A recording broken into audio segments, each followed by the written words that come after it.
Bonjour les docs et bonjour les futurs docs.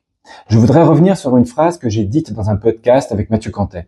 Alors il me demandait par quoi un médecin à bout épuisé peut-il commencer pour que l'épuisement ne lui vole pas son empathie. J'ai alors notamment répondu que si les médecins savaient prendre soin d'eux, ils n'auraient pas fait médecine. Alors c'est un paralogisme, donc c'est faux. Et pourtant, c'est quand même un peu vrai. Prenons ces étudiants en médecine ou ces médecins qui ne s'écoutent pas et qui ne se plaignent jamais.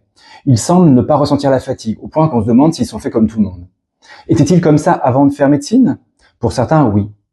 Et d'ailleurs, des études très éprouvantes comme médecine ou les classes prépa peuvent faire fuir des étudiants qui n'ont pas ce profil particulier.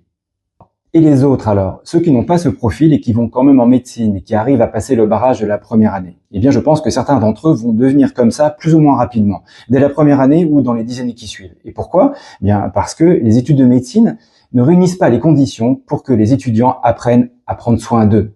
Et même, je pense que les études de médecine réunissent les conditions pour qu'on apprenne à ne pas prendre soin de soi.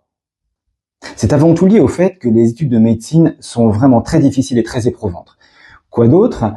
Je pense la croyance qu'il faut en baver pour devenir médecin, parce qu'il faut savoir résister au stress et endurer l'effort. Alors peut-être aussi la croyance qu'on a promue dans le stress.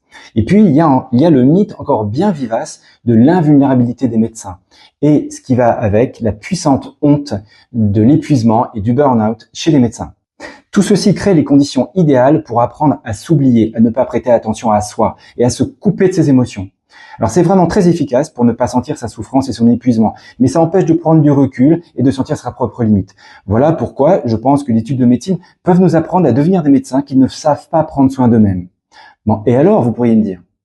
Alors je me demande si un médecin qui ne sait pas prendre soin de lui-même peut être et surtout rester empathique avec ses patients sans s'épuiser. C'est sûrement possible, mais le risque d'épuisement reste majeur. Et voilà pourquoi je pense que notre société nous soumet, nous les médecins, à une véritable injonction paradoxale, c'est-à-dire une double contrainte contradictoire. Nous devons être empathiques avec nos patients et nous devons endurer des études de médecine qui ne nous apprennent pas à prendre soin de nous-mêmes, voire qui nous apprennent à ne pas prendre soin de nous-mêmes. Nous pourrions collectivement décider en tant que société de sortir de cette injonction paradoxale. Alors soit en décidant que l'empathie ne fait plus partie du soin, qui pourra alors être plus facilement produit à la chaîne, soit en décidant qu'une société qui demande à ses soignants et ses médecins d'être empathiques avec les patients doit se montrer elle-même empathique avec ses soignants et ses médecins et doit prendre soin d'eux. Une telle société devrait notamment créer des conditions pour que les étudiants en médecine puissent apprendre à prendre soin d'eux pour continuer à être empathique avec les patients.